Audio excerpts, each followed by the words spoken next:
Good morning aspirants. मैं मुरली मीणा आप सभी का अपने यूट्यूब चैनल यूनिक एस्पिरेंट्स में हार्दिक स्वागत करता हूं। आज से हम राजस्थान के भूगोल की एमसीक्यू सीरीज शुरू करने जा रहे हैं, जिसकी हमारी पहली क्लास है। और आज का हमारा जो टॉपिक है वो राजस्थान का भौगोलिक स्वरूप है। इस विषय के हम ऑब्जेक्टिव क्वेश्चंस लेकर आए हैं। अगर आप हमारे चैनल पर नए हैं तो पहले चैनल को सब्सक्राइब कर लें और बेल आइकन प्रेस कर लें, ताकि जैसे ही कोई नया वीडियो डलता है आपको उसका नोटिफिकेशन मिल जाए।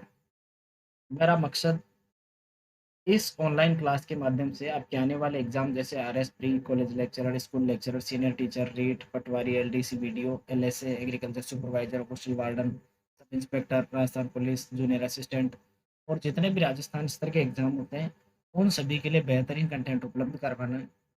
इसलिए आप इसको ज़्यादा से ज़्यादा शेयर करें और ज़्यादा से ज़्यादा लोगों तक पहुँचाने की कोशिश करें। आज की क्लास को हम शुरू करते हैं और हमारा आज का जो पहला क्वेश्चन है वो है, राजस्थान का क्षेत्रफल की दृष्टि से सबसे छोटा भौतिक भाग है। ऑप्शन है पश्चिमी मरुस्थलीय प्रदेश, अरावली पर्वतीय प्रदेश, पूर्वी मैदानी प्रदेश और दक्षिण पूर्वी पठारी प्रदेश। तो इस प्रश्न का सही प्रश्न पूछा गया है सबसे छोटा भौतिक प्रदेश भाग। तो इसका सबसे सही आंसर होगा ऑप्शन डी, दक्षिण पूर्वी पठारी प्रदेश, क्योंकि ये सबसे छोटा भौतिक प्रदेश माना जाता है क्षेत्रफल की दृष्टि से। अब चलते हैं नेक्स्ट क्वेश्चन पर। हमारा अगला क्वेश्चन है, अर्ध शुष्क मरुस्थलीय प्रदेश में सर्वाधिक उपजाऊ भूमि वाला क्षेत्र है। ऑप्शन है शेखावाटी मैदान प्रदेश, घग्गर का मैदान, गोडवाड़ प्रदेश और नागौरी उच्च भूमि। इस प्रश्न का सही आंसर है घग्गर का मैदान, क्योंकि ये अर्ध शुष्क प्रदेश के बारे में पूछा है। अर्ध शुष्क मरुस्थलीय प्रदेश के अंदर सर्वाधिक उपजाऊ भूमि वाला प्रदेश पूछा है, भाग पूछा है, तो वो है घग्गर का मैदान, क्योंकि अर्ध शुष्क प्रदेश के अंदर आता है। हमारा नेक्स्ट क्वेश्चन है, राजस्थान के किस क्षेत्र में बालू का स्तूप मुक्त क्षेत्र पाया जाता है। बालू का स्तूप मुक्त क्षेत्र पूछा गया है। ऑप्शन है Osian, Mandore, Mathania. Option B Phalodi, Pokhran, Balotra. Option C Sikar, Churu, Jhunjhunu. Option D Siwana, Ahore और जालोर। तो इस प्रश्न का सही आंसर है सीकर, चूरू और झुंझुनू। ऑप्शन सी हमारे प्रश्न का सही आंसर है। एक क्षेत्र जो है बालू का स्तूप मुक्त क्षेत्र माना जाता है। अब चलते हैं अपने नेक्स्ट क्वेश्चन पर। ये बहुत सटीक क्वेश्चन है, सीधे सीधे उठाकर पूछे जाएंगे एग्जाम्स में। पहले ऑप्शन चेंज हो सकते हैं लेकिन क्वेश्चन में कोई बदलाव नहीं होंगे। लगभग संभावना यही रहती है छोटे एग्जाम्स में, और बड़े एग्जाम्स के लायक भी क्वेश्चन है ये। राजस्थान में मगरा क्षेत्र विकास कार्यक्रम कब प्रारंभ हुआ था। ये फैक्चुअल क्वेश्चन है। ऑप्शन है 2010-11, option B 2005-6, option C 2008-9, option D 2002-2003। इस प्रश्न का सही जो आंसर है वो है ऑप्शन बी 2005-6। मगरा क्षेत्र विकास कार्यक्रम 2005-6 के अंदर शुरू किया गया था, और ये जो है 5 जिलों के अंदर शुरू हुआ था। मतलब 5 जिलों में चल रहा है। तो 5 जिलों के अगर विकास खंडों की अपन बात करें तो 5 जिलों के 16 विकास खंडों के अंदर ये संचालित है। तो कोई ध्यान रखना है, विकास खंडों में संचालित है। अब चलते हैं हम अपने नेक्स्ट क्वेश्चन पर। निम्न में से असंगत छांटिए। असंगत मतलब जो सुमेलित नहीं है। पथरीला मरुस्थल अम्मादा, ये बिल्कुल सही है। पथरीला मरुस्थल अम्मादा बोला बोला जाता है। मिश्रित मरुस्थल रेग, इस ये भी बिल्कुल सही है। रेतीला मरुस्थल इर्ग, ये भी बिल्कुल सही है। तो प्रश्न का सही आंसर हो जाएगा सभी सही है। ऑप्शन डी हमारे प्रश्न का सही आंसर हो जाएगा, क्योंकि इसके चारों जो ऑप्शन है वो बिल्कुल सही है। पथरीला मरुस्थल को हम मादा कहते हैं, मिश्रित मरुस्थल को रेग कहा जाता है, और रेतीला मरुस्थल को इर्ग कहा जाता है। अब हम अपने नेक्स्ट क्वेश्चन पर। दक्षिणी अरावली की निम्न चोटियों, दक्षिणी अरावली का पूछा है प्रश्न, निम्न चोटियों को ऊंचाई के अनुसार अवरोही क्रम में है। अवरोही क्रम सही पूछा है इसका। ऊंचाई के अनुसार अवरोही क्रम मतलब घटते क्रम में। ऑप्शन है शेर, दिलवाड़ा, जरगा, गुरु शिखर। तो ये गलत हो जाएगा, क्योंकि गुरु शिखर सबसे ऊपर है। गुरु शिखर, शेर, अचलगढ़, दिलवाड़ा। शेर, अचलगढ़, दिलवाड़ा। तो ये भी हमारे प्रश्न का जो आंसर है वो गलत है। फिर है गुरु शिखर, दिलवाड़ा, शेर और जरगा, ये भी गलत है। गुरु शिखर, शेर, दिलवाड़ा, जरगा, ये बिल्कुल सही है। क्योंकि गुरु शिखर की जो ऊंचाई है वो 1722 मीटर है। शेर की बात करें तो शेर की 1597 मीटर। दिलवाड़ा की बात करें तो दिलवाड़ा के 1442 मीटर। और जरगा की बात करें तो जरगा के 1431 मीटर। इस प्रकार से सही क्रम होगा गुरु शिखर, शेर, दिलवाड़ा और जरगा। तो ये चारों की ऊंचाइयों का क्रम है। गुरु शिखर 1722 मीटर, शेर 1597 मीटर, दिलवाड़ा 1442 मीटर और जरगा 1431 मीटर। अब अपने नेक्स्ट क्वेश्चन पर। हमारा नेक्स्ट क्वेश्चन है, सुराघाट दर्रा कहाँ स्थित है? ऑप्शन है उत्तरी अरावली, मध्य अरावली, दक्षिणी अरावली और आबू का पठार। इस प्रश्न का सही आंसर है मध्य अरावली। मध्य अरावली के अंदर सुराघाट दर्रा स्थित है। और मध्य अरावली के अंदर भी ये जो है सुराघाट दर्रा, ये अजमेर को भीलवाड़ा से जोड़ने का कार्य करता है। अजमेर को भीलवाड़ा से जोड़ता है। ये हमें ध्यान रखना है, अजमेर को भीलवाड़ा से जोड़ता है, यानी कि दर्रा अजमेर के अंदर खास तौर पर स्थित है और अजमेर से भीलवाड़ा कनेक्टिविटी ये प्रदान करता है। अब चलते हैं अपने नेक्स्ट क्वेश्चन पर। सुमेलित कीजिए, एक तरफ पठार का नाम है, दूसरी तरफ संबंधित जिला है, किस जिले के अंदर ये पठार स्थित है? मेसा का पठार सिरोही, गोराट का पठार चित्तौड़गढ़, उड़िया का पठार अलवर और कांकनबाड़ी का पठार उदयपुर। इसको अपन को सुमेलित करना है कि कौन सा पठार किस जगह पर स्थित है। अगर इसको अपन सुमेलित कर पाते हैं तो हमारे प्रश्न का आंसर अपन सही तरीके से दे सकते हैं। तो चलता है, मेसा का पठार जो है वो है चित्तौड़ के अंदर। नंबर एक, पहले में तो दो आ जाएगा, तो इस पहले से इसका आंसर बन गया अपने पास चार, ऑप्शन चार। मेसा का पठार चित्तौड़गढ़। बोराट का पठार जो है वो है उदयपुर के अंदर। उड़िया पठार जो है वो है सिरोही के अंदर। और कांकनबाड़ी का जो पठार है वो है अलवर के अंदर। तो हमारे प्रश्न का सही आंसर बनेगा 2 4 1 3, ऑप्शन डी हमारे प्रश्न का सही जवाब हो जाएगा। तो बहुत सारे एग्जाम्स में सीधे अगर एक ऑप्शन से भी अपन इस प्रकार के प्रश्न का आंसर देने के काबिल हो जाते हैं, तो हम इस चीज को ट्राई करना चाहिए। हमारा नेक्स्ट क्वेश्चन है, आबू पर्वत खंड किससे निर्मित है? ऑप्शन ए है ग्रेनाइट से, संगमरमर से, लोहा व तांबा से और सिलिका से। तो इस प्रश्न का सही आंसर है ग्रेनाइट से। आबू पर्वतखंड जो है ग्रेनाइट से निर्मित है, ऑप्शन ए हमारे प्रश्न का सही जवाब हो जाएगा। अब चलते हैं हम अपने नेक्स्ट क्वेश्चन पर। सुमेलित कीजिए, एक तरफ पर्वत है, दूसरी तरफ उनकी ऊंचाई दे रखी है। कंधा पर पहाड़ी जालोर, ऋषिकेश चोटी सिरोही। सुंदा पहाड़ी जालोर की ऊंचाई दी है इन्होंने 991 मीटर। ऋषिकेश चोटी की ऊंचाई दी है, सामने लिखा है 1017 मीटर। जेराज पहाड़ी सिरोही 1090 मीटर और अचलगढ़ सिरोही 1380 मीटर। इस प्रकार से इन्होंने एक तरफ पर्वत पहाड़ दिया है, दूसरी तरफ उनकी ऊंचाई दी है और उनको क्या करना है अपन को सम्मिलित करके देखना है।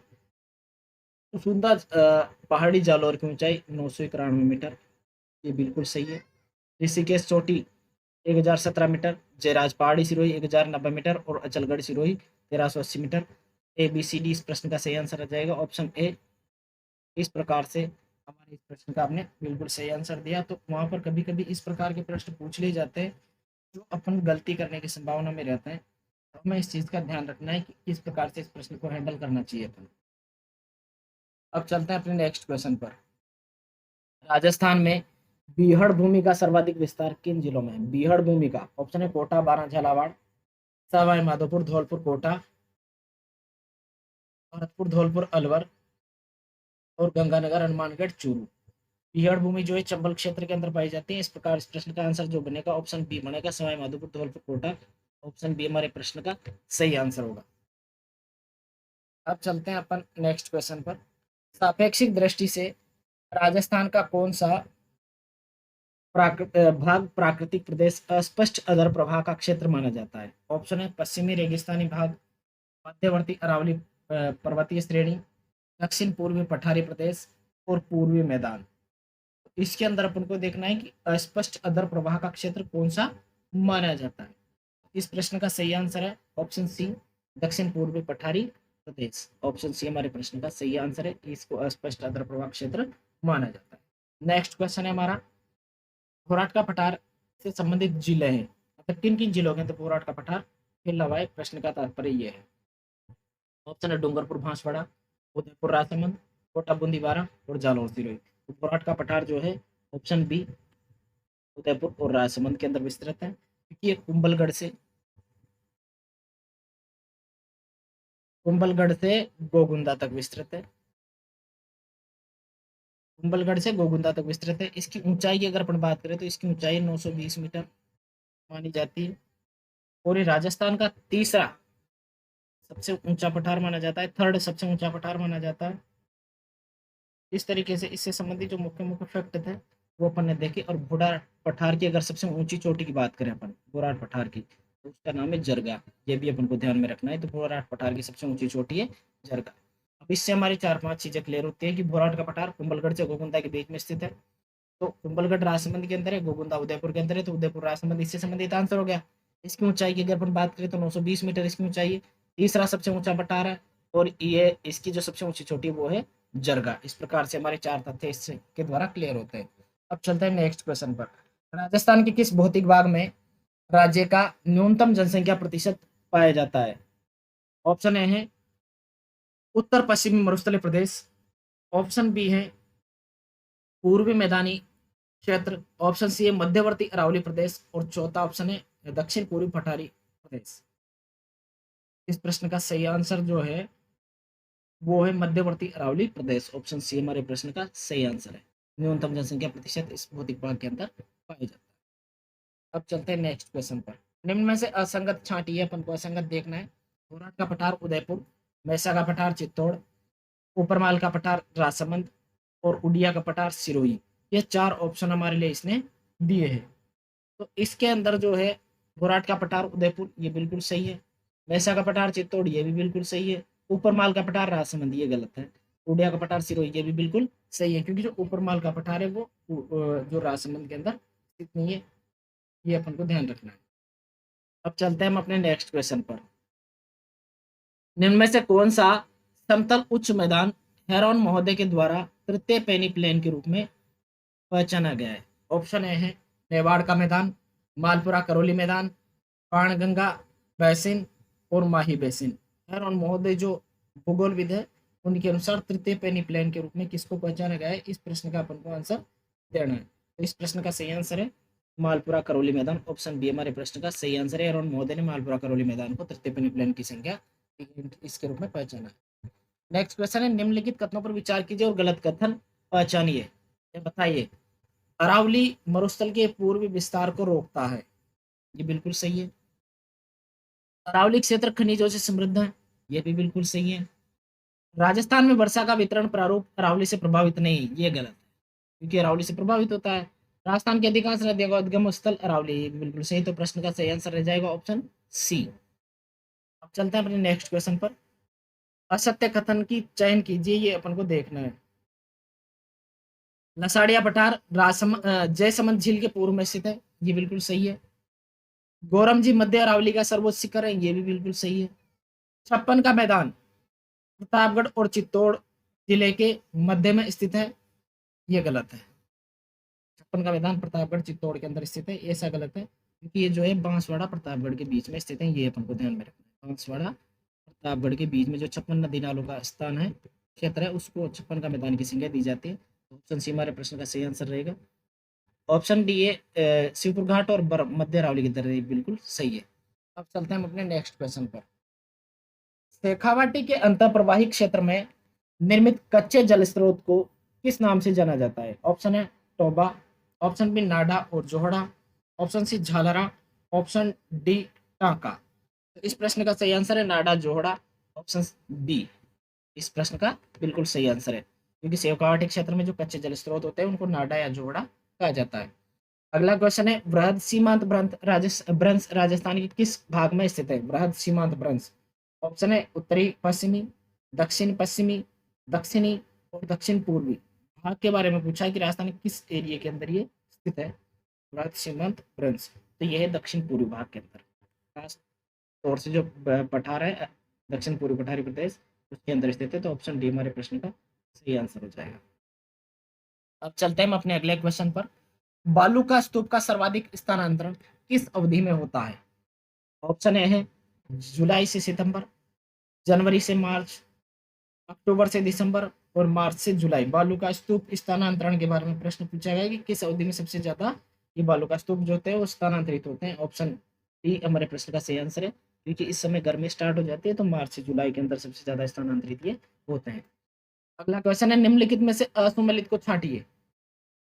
घर का मैदान, गंगानगर और हनुमानगढ़, ये बिल्कुल सही है। आंतरिक अफवाह क्षेत्र, ये भी बिल्कुल सही है, शेखावटी प्रदेश। गिरवा जो है उदयपुर बेसिन, ये भी बिल्कुल सही है। घोराट का पठार आडोती प्रदेश, ये गलत हो जाए। तो हमारे प्रश्न का सही आंसर हो जाएगा ऑप्शन डी, ये असुमेलित है। अब चलते हैं हम अपने नेक्स्ट क्वेश्चन पर। अरावली पर्वत के संबंध में गलत तथ्य की पहचान कीजिए। ये विश्व के प्राचीनतम पर्वतों में से एक है, ये बिल्कुल सही है। इसकी लंबाई 892 किलोमीटर है, ये गलत है। 892 नहीं है, बल्कि इसकी 692 देर जो है लंबाई है। इसका अधिकांश विस्तार राजस्थान राज्य में, ये बिल्कुल सही है। इसकी सबसे ऊंची चोटी रुचिकर, ये भी सही है। तो ऑप्शन बी हमारे प्रश्न का सही आंसर हो जाएगा, ऑप्शन बी। अब चलते हैं अपन नेक्स्ट क्वेश्चन पर। निम्नलिखित में से कौन सी विशेषता थार के मरुस्थल से संबंधित नहीं है? थार के मरुस्थल की विशेषता कौन सी नहीं है, ये अपन को देखना है। ऑप्शन ए, ये यहाँ शुष्क और अर्ध शुष्क जलवायु है। दूसरा ऑप्शन है, यहाँ रेतीली मिट्टी मिलती है। यहाँ सदाबहार वन पाए जाते हैं। यहाँ बालूका के स्तूप पाए जाते हैं। तो इनमें से वो विशेषता देखनी है जो इसकी इससे संबंधित नहीं है। तो ऑप्शन ए बिल्कुल सही है। रेतीली मिट्टी पाई जाती है, ये भी सही है। सदाबहार वन पाए जाते हैं, ये गलत है। यहाँ बालूका के स्तूप पाई जाती है, ये सही है। तो ऑप्शन सी हमारे प्रश्न का सही आंसर है, क्योंकि यहाँ पर सदाबहार वन नहीं पाए जाते मरुस्थल के अंदर, बल्कि कंटीले झाड़ियाँ वगैरह ऐसे। अब चलते हैं नेक्स्ट क्वेश्चन पर। गलत युग्म की पहचान कीजिए। सिरोही अचलगढ़ चोटी, अजमेर तारागढ़ चोटी, जयपुर खो चोटी और शिखर डोरा पर्वत। तो इनमें से गलत चुनना था अपन को। ऑप्शन ए है जो अचलगढ़ चोटी सिरोही, ये बिल्कुल सही है। तारागढ़ चोटी अजमेर, ये भी सही है। उदयपुर खो चोटी, ये भी बिल्कुल सही है। शिखर डोरा पर्वत, ये गलत है, क्योंकि डोरा जो पर्वत है वो शिखर के अंदर नहीं है, बल्कि जालोर के अंदर है। अपन को ध्यान रखना है। तो हमारे प्रश्न का सही आंसर बनेगा ऑप्शन डी। अब चलते हैं नेक्स्ट क्वेश्चन पर। पश्चिमी राजस्थान के रेतीले मैदान का कितना प्रतिशत भाग बालू का स्तूप मुक्त है?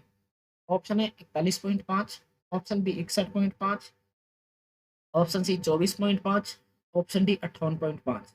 इस प्रश्न का जो सही जवाब है सटीक वे में, वो है 41.5। ऑप्शन ए हमारे प्रश्न का सही जवाब है, क्योंकि 41.5% भाग पश्चिमी रेगिस्तान का कोई बालू का स्तूप मुक्त क्षेत्र के अंतर्गत आता है।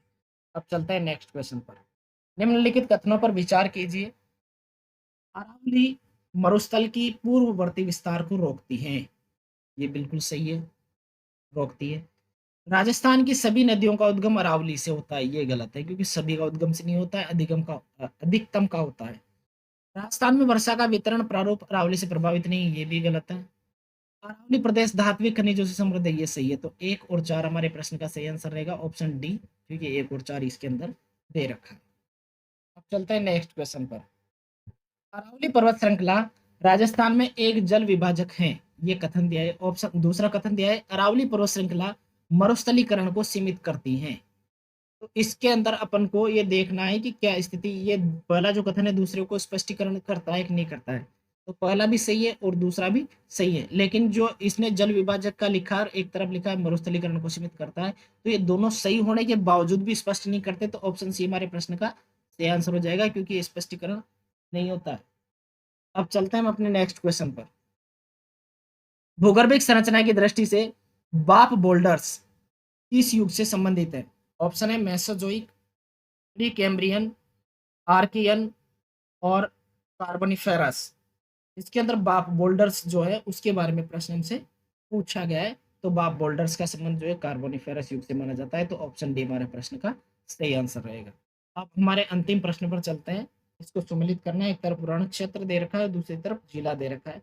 कनौड़, जोधपुर, पाप, बाड़मेर, कोब, जैसलमेर, पडिहारा, चूरू।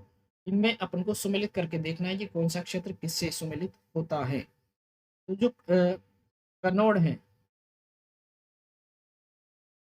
वो जैसलमेर के अंदर है, बाप जोधपुर के अंदर है, थोब जो है बाड़मेर के अंदर है और पडियारा चूरू के अंदर स्थित है। तो हमारा आंसर बनेगा 3-1-2-4, 3-1-2-4। ऑप्शन बी हमारे प्रश्न का सही आंसर बनेगा। तो मित्रों, मैं उम्मीद करता हूँ कि आज की क्लास और ऑब्जेक्टिव एमसीक्यू आपको पसंद आए होंगे। आप इस चैनल को ज़्यादा से ज़्यादा लोगों तक पहुँचाएँ ताकि अधिकतम विद्यार्थियों को इसका लाभ मिल सके।